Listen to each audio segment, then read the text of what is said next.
Acton in Focus is brought to you by Gallant Insurance Agency. Welcome to Acton in Focus. I'm Vivian Kopsinger-Birchall, your host, and my special guest today is Mr. Peter Light, who is the school superintendent for the Acton-Boxborough Regional School District. Peter, welcome to the show. Hi, Vivian. Thank you for having me. I'm excited to have you here. There's a lot that has happened since the pandemic started with our school district, and now school is about to reopen August 30th, right? And this month, their parents are very anxious about what that is going to look like. So what ways has COVID-19 affected the preparations for the reopening? Will the students wear masks? Will there be pool testing? What will lunch options look like?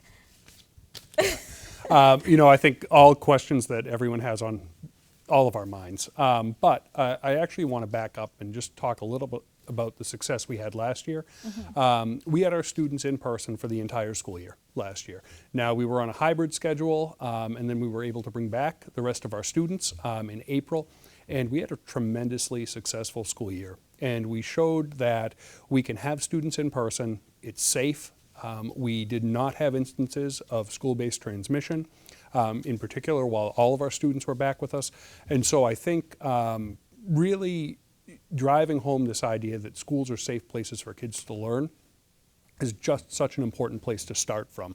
I think, the time and distance between last year and this year, what we found similar when our schools shut down, a full year ago, yeah. When people were coming back, there's a level of nervousness mm-hmm. that I think everyone adopts because you're going into something of an unknown. So the good news is we've now managed COVID for an entire year as a school district. We've, been able to understand more about the safety precautions we should have in place, where we can relax a little bit over the course of the year. There's more information that comes to us at the state and national levels about transmission. And so, we've really shifted our thinking around the virus and the mitigation strategies that we need to have heading into this school year. So, right now we're still discussing a mask policy with our school committee, and that is something that will be a school committee decision. What we've recommended, knowing that our youngest students at elementary schools really still have not had access to the vaccine, is that we do start the school year masked at the elementary level. And most likely the elementary students, we're going to recommend stay masked until the time when they have access to vaccines, like the rest of our population.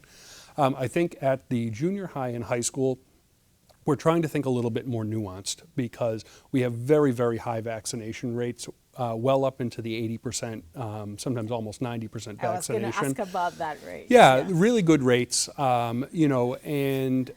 think what we're trying to think about there is, as schools, we're relaxing other mitigation strategies as we head into this school year, but I think what we want to do is start the year masked, have success, and then evaluate as we know more about the success of this school year, looking at some of the other strategies we may be relaxing around distancing, but also think about the Delta variant and being able to really just establish a pattern of success first, where we know masks have been successful. Right.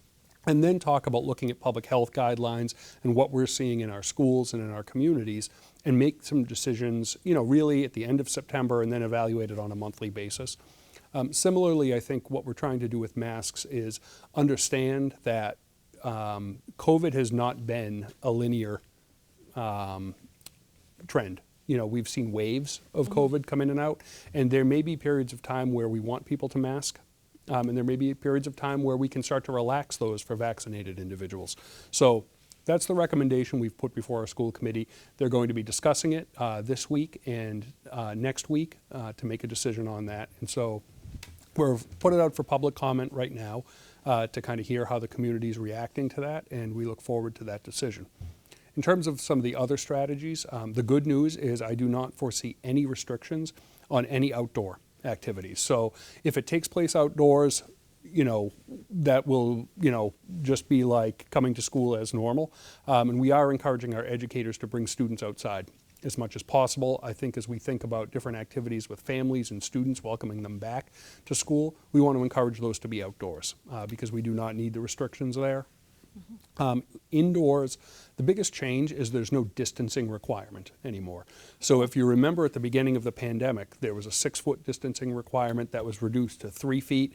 The Department of Education and the Department of Public Health looked a lot at transmission in schools and really thinking about prioritizing getting all the students back into school, relax that distancing requirement. So that's not there anymore. That's interesting. It is interesting. Yeah. And so, that's one of the reasons why we'd like to start masked is to see how that plays out. What we are doing is we're working with our individual principals in each school to think about lunch times so that we can keep students spread out a bit more at lunch. There won't be a hard and fast rule around the number of feet between students, but what we want to do is decrease the density of our cafeterias and the places where students are eating, because we know that there's just no possible way to eat through a mask, or at least no healthy way. There's no effect. It's not good. It doesn't play out well. We know students have to be unmasked when they eat, so we're still looking at, particularly at the high school and junior high school, outdoor eating options, ways to de-densify those cafeterias, and then the same thing at the elementary schools. But where each school has slightly different physical layouts, each school has to approach it a little bit differently. So the principals will be communicating with their school community about what that looks like. Are the students still going to be getting school lunch? Students will still get school lunch, yep. So we will serve lunch. The good news, and this is actually great news, is the federal government extended free lunches for everyone and free meal service through this entire school year.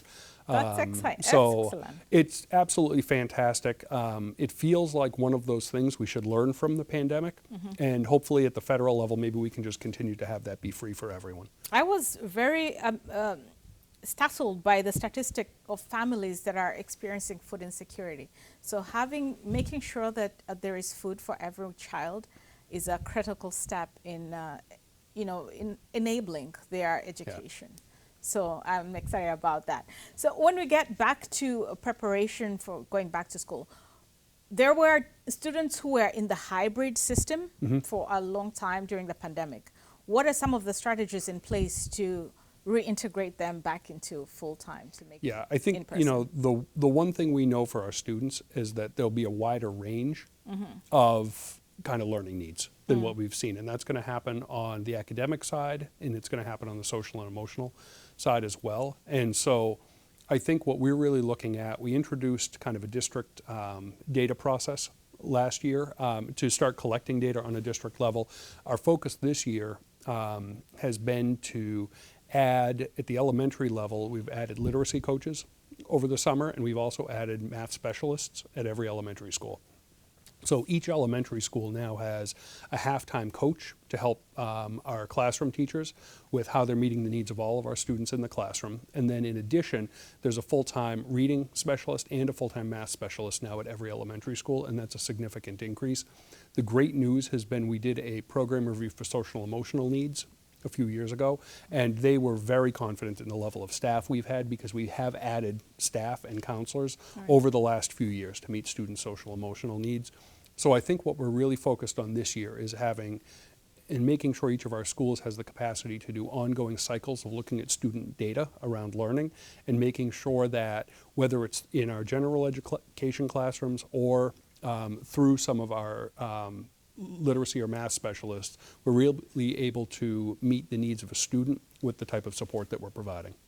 And in terms of providing support, I have to bring this up because it wouldn't be justice to the demographic I represent if I didn't bring it. But during the pandemic, there was also some unrest in terms of racial justice and students of color feeling safe. Yeah.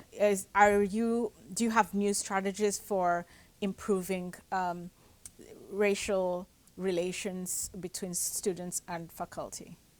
Yeah, that's something, we've really talked as a leadership team about how we want to approach this year.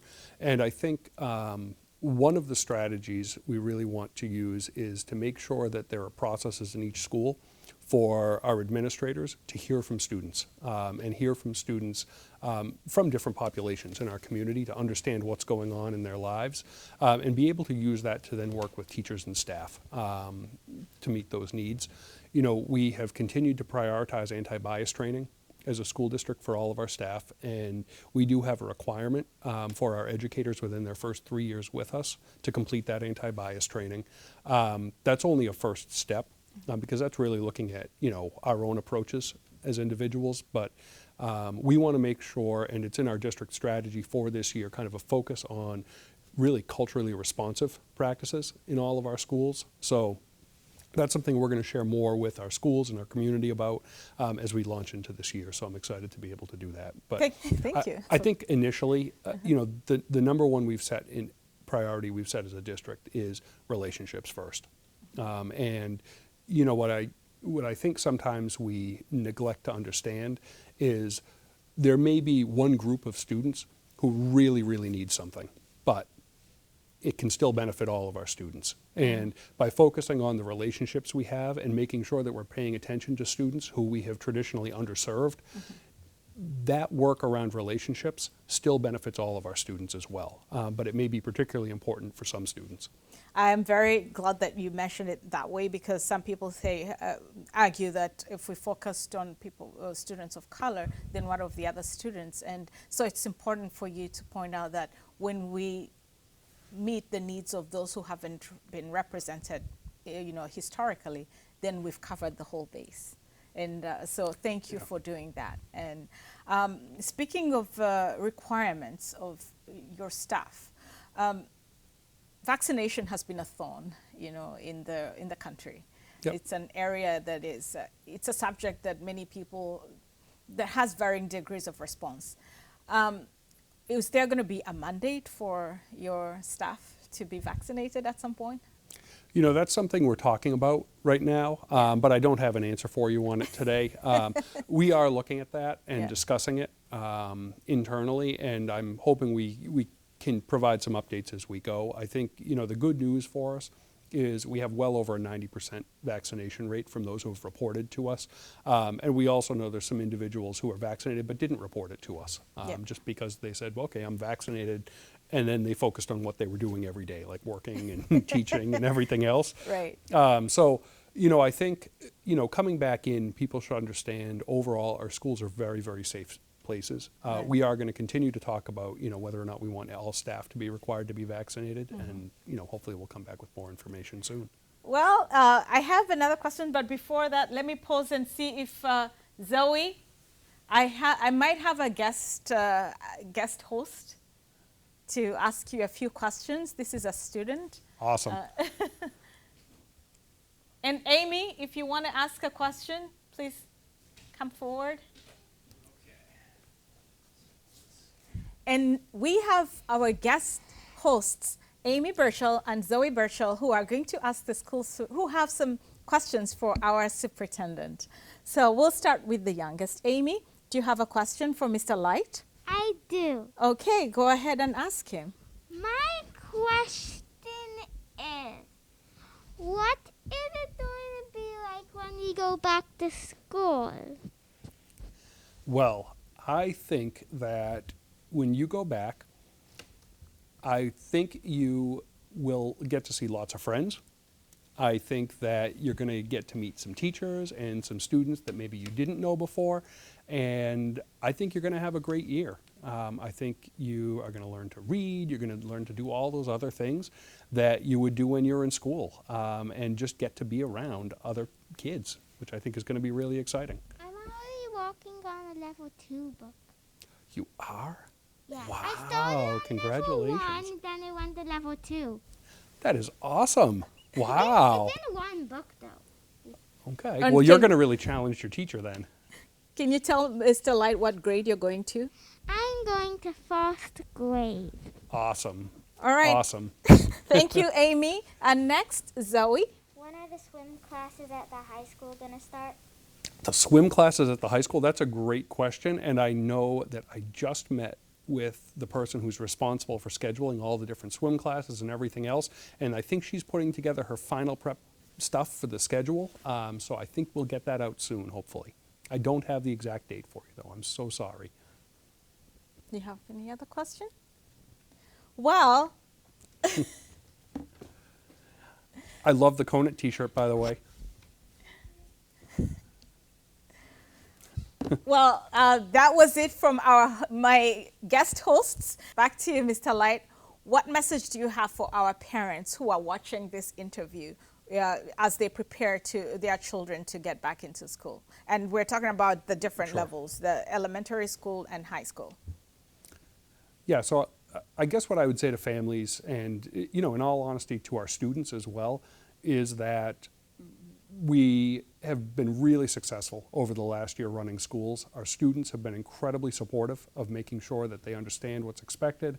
Our families as well have done an absolutely remarkable job getting kids ready to go to school, supporting them while they're in school. I think our biggest focus this year is on reestablishing relationships, focusing on human-to-human connections, and that's our connections between our students. It's the connections between our adults, and very importantly, the connections between adults and students. We're going to have times when we need to support our students, and we're ready for that. And we know that that's coming. And some students will transition right in, and they're going to move right along with our curriculum and pace and everything else, and may have some minimal needs. Other students may have some different needs that come up during the school year. We have the staff ready to do that. Our teachers, over the course of last year, were absolutely incredible. All of our school staff, including our custodians, our technology staff, our cafeteria staff, everyone in the background really working hard to make sure that they did what they needed to support kids as well. So I think, the past track record of success will speak a lot about the safety of our schools coming back this year. And we'll have some precautions in place to manage the virus, and we know that the virus isn't going to be going away. It's going to be something that we're just going to be managing on a year in, year out basis. Even with vaccines, we know that that's not a cure. But the focus now is on reestablishing relationships in the schools, getting kids back in, and focusing on the learning that they're doing every day. So we're really excited to see students back in our buildings. We're really excited to see staff back, and we can't wait to welcome families back as well. Well, Mr. Light, thank you so much for being here to give us an update on the reopening of the schools. Sure. I hope to get you back. I didn't ask some questions because I wanted the schools to have an opportunity to actually start, and then maybe we'll get an update about how things are going, both in terms of managing the pandemic, reintegrating the students back into in-person learning, and also the racial justice and relations that you're talking about. So we hope to possibly have you back to get in depth in those topics, if that is okay with you. That would be great. Thank you. But for now, thank you so much for your time and for the updates. Thank you so much. Okay, and to our viewers, thank you for watching Acton in Focus. Till next time.